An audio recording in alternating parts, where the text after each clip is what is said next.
Welcome back, everybody. I wanted to talk today about how to live in a car. I've lived in a car off and on a few times over the years, and then did it for a better part of a year in a Toyota Camry.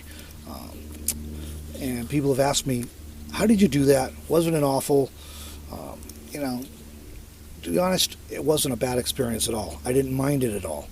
It was a little crowded sometimes, a little small, but for the most part, the only real issues I had were the ground clearance was so low in the car that you know, a lot of BLM and Forest Service roads, and they're rocky or rutted. I had to back out of a lot of roads because they deteriorated to the point that I just didn't dare to go any further with that car. And on a similar note, the car was great in the snow, but it was terrible in the mud. So I'd often have to back out or turn around if it started getting muddy. And there's more than a few times I was in somewhere and I had to wait till it dried out because it was muddy, and I didn't think I'd be able to get out. So those were really the only problems I had with living in the car. Other than that, it was fine. It wasn't bad. So I thought I'd share a few things I learned out of my experiences in the hopes that it'll help some other people who are either thinking about living in a car or who have just started living in a car and maybe looking for some tips to improve their experience. It's worth noting that I'm a minimalist and have been for many years, so I don't have a lot of stuff and I travel light, and that was essential. I was able to fit everything literally into the trunk of the Camry, and the Camry didn't have that big of a trunk, but I could fit everything into the trunk and have the passenger area of the car completely empty and only take stuff out when I was camped somewhere. So that allowed me to look discreet, not look like I was living in the car. And it's also something I've commented on to people before, and I've heard others who live in cars and small vehicles comment on, is that you have to approach it like a backpacker. And so if you think about a backpacker who might live for months or longer out of a backpack while they're hiking or traveling, everything they need is in that backpack. And so if you think like that, then a car, even a small car, can be comfortable because you, instead of a nylon tent, you have a solid vehicle you're sleeping in, and it can move itself around. But everything is compact, and you just don't need a lot of stuff. So if you think like a backpacker, it'll work a lot easier living in a car. One of the keys with living in a small vehicle is to be mindful of the idea that you live out of the vehicle rather than in the vehicle. So you may sleep in the vehicle, and like in my case, as a freelancer, I also work in the vehicle. But other than that, I try to be out of the vehicle, and I use the vehicle as a base to retreat into when I need to sleep or need shelter from the weather. But I try not to spend all my time in the vehicles. I'll share with you now some keys that I found essential to successfully living out of a car or a small vehicle. The first is to downsize your stuff, especially if you come out of a house or an apartment. You just are not going to fit it all in there. So just understand starting off that you're going to have to get rid of a lot of stuff to be able to fit comfortably into a car. And the second key is to replace the essential gear you feel that you do need with lighter and smaller items whenever possible. So, for example, replacing your heavy and large kitchenware with like a backpacker's set of pots and dishes that nest together will be much easier and take up a lot less space than trying to bring full-size kitchen things. And you multiply that out across a number of different items, and it adds up to a lot of space savings. Organization is essential when you're living in a small vehicle. It's easy to think, oh, I can't possibly lose anything in a car. I don't need to be organized. Believe it or not, you can lose stuff in a car. It's especially if you're not really well organized. And the more you have to start moving stuff around, the more aggravating it is. It's frustrating, and things get placed under other things and fall behind stuff. And so what most people end up doing is using a combination of like plastic boxes with lids and duffel bags or similar equipment. And that allows you have to play with what works for you, for your needs, and for the space you have to work with. Hard-sided boxes, of course, retain their shape. Duffel bags collapse down. That can be an advantage or a disadvantage for either one, depending on what you're trying to do and your space constraints. But the combination of those will allow you to stay organized. You put like things in certain boxes or bags, and then you know where stuff is when you need to find it, as long as you put things away. So the fourth key to a successful car living, I think, is having a plan for camping or where you're going to sleep at night. Ideally, you'll be able to stay somewhere for a while at a time, but even if you have to move every day, have an idea for where you're going. And that'll save you gas mileage on your vehicle and stress of wondering every night if you're going to be able to find a place to sleep. The fifth key is cooking and meal preparation plans. You don't going to want to have to eat out at a restaurant all the time because, for one thing, it's expensive. For a second thing, if you're doing any boondocking or rural camping, you may be many miles from the nearest restaurant or place to get food. So having a plan for how you're going to prepare meals is essential. When I started off in the Camry, what I did was, for cooking, was I'd open the trunk and set my stove on a plastic box in the trunk and cook on that.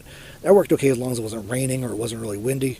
But if it was, I was out of luck for being able to cook anything. And I was also pretty limited in what I could do because I just didn't have any counter space to work with.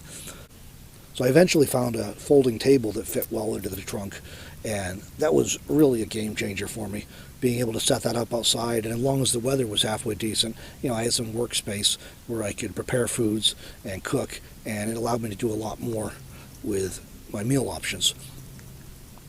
But even if you have an outside table, you're still going to want to have some food that doesn't need to be cooked, whether that's like sandwich stuff or, like trail mix or granola or snack food type things, fruits, vegetables, things that don't have to be cooked, because sometimes you're just not going to be able to get out and cook because of weather or because of you're trying to be discreet and keep a low profile. So having some food you can prepare in the car is really important. The sixth key that I found is essential is privacy. Now, I'm from the Northeast originally, and then Montana and Wyoming. We have forests, so when you go camping, you got trees around, and the natural vegetation provides some privacy. Well, you get down here somewhere like in the desert in Arizona, where I am right now, and, it's wide open. And it's hard to get out of sight of other people in the winter because there's enough people down here. So you might be 50 or 100 yards from your nearest neighbor if you're lucky, but you're still line of sight.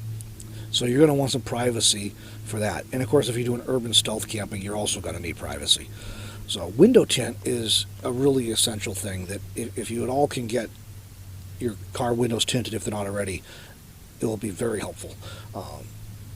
It's worth the investment if you can do it.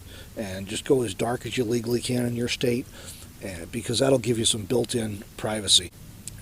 Just people have to be close to the vehicle to see inside, so that'll help you out a lot. And then you're going to want blackout curtains that you can hang up inside, and all that is just some kind of black fabric.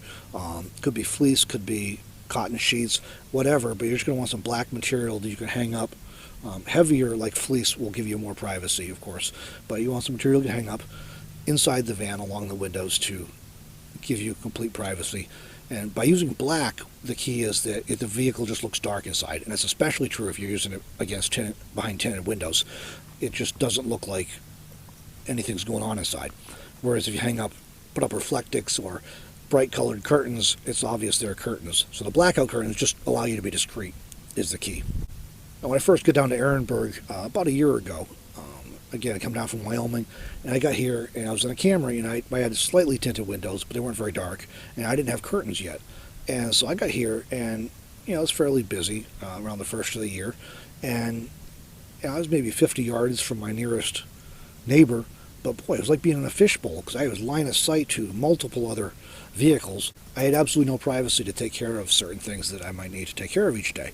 So that was an awakening for me. It took me a while to figure out the whole curtain thing in an effective way. What I was eventually able to do in a Camry, and I've done the same thing in the minivan now, is along the headliner there's a piece of rubber trim, and I'm able to use little spring clamps that you can get a whole package of them for just a few dollars, and I just clip the fabric onto that rubber trim along the headliner, and it works great. And they're easy to put up, easy to take down, and I can move them around to wherever I need them. Another advantage with the curtains and the tint is it helps with sun glare. And if you're doing any work on a laptop or something like that in the vehicle, the sunlight bounces off the glass and gives you a lot of glare. So that helps with that too. So the seventh thing you're going to want to figure out is where you're going to sleep. Because we're all going to have to sleep, roughly 8 hours a day. And it's important that we're able to get a good night's sleep for health reasons and for comfort and mental focus and so on. So figure out where you're going to sleep and then test it. In the Camry, for example, the only thing that worked for me was to sleep in the front passenger seat with it reclined all the way. It didn't lay quite flat, but it was close, and that was the best I could do. It was fairly comfortable, not totally comfortable, but it was good enough. I tried sleeping in the back seat. It was far too small.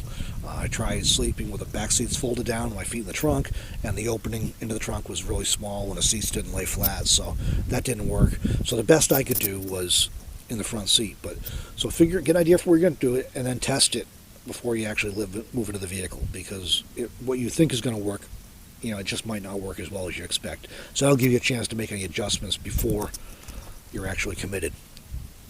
And then finally, personal hygiene matters. We all have to take care of every day, whether that's using the restroom or shaving or bathing or whatever, changing clothes. These are all things we all have to do every day.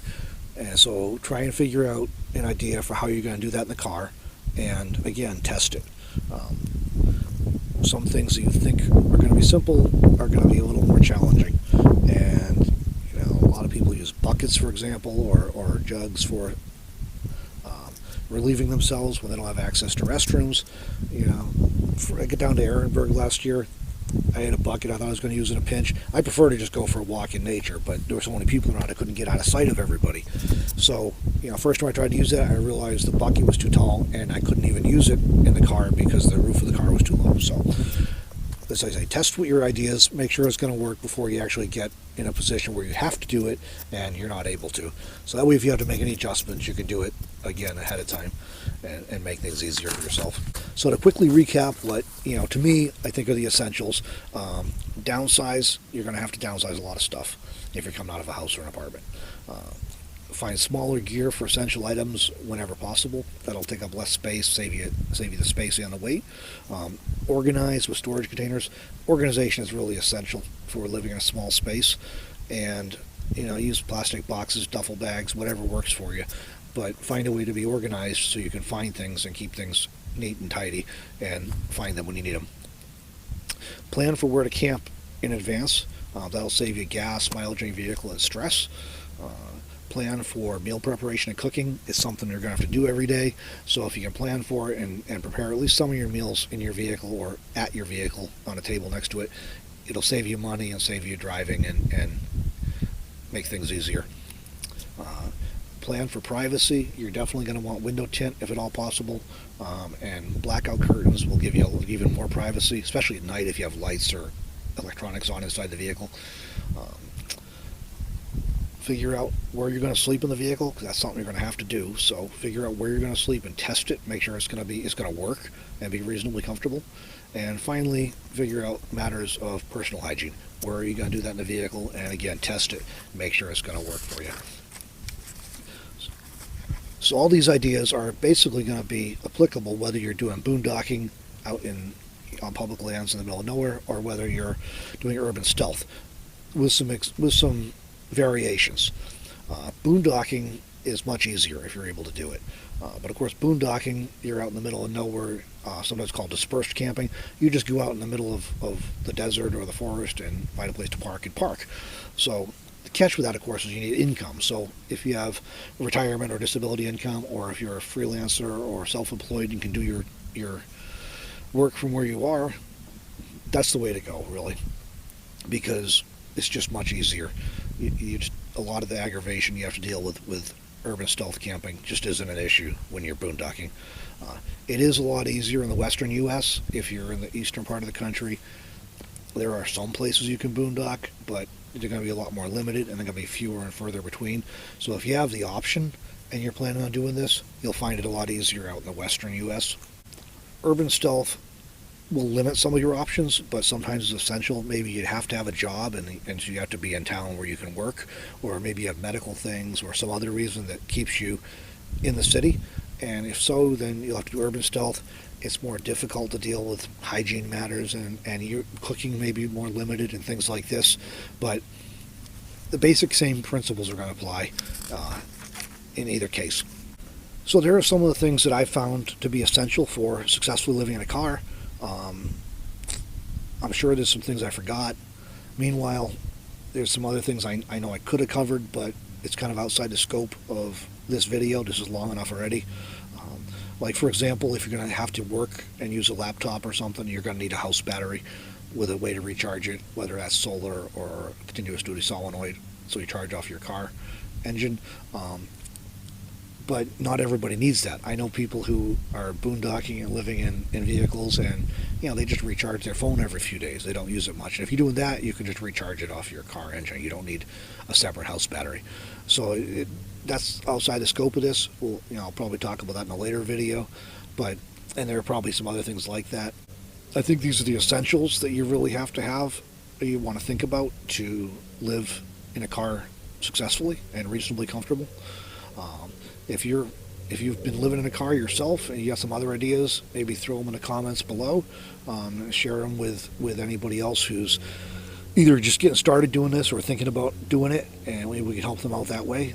And if you're living in a car now and you got some questions I didn't answer, again, leave them in the comments. I'll try and answer them as best I can, and who knows, maybe I'll even do another video addressing some of the other things later on. But for now, that's what I think are probably the keys for successfully living in a car or a real small vehicle. And hope it helps you out if you're getting ready to do this or you're just starting off doing this. And we'll see you in the next video.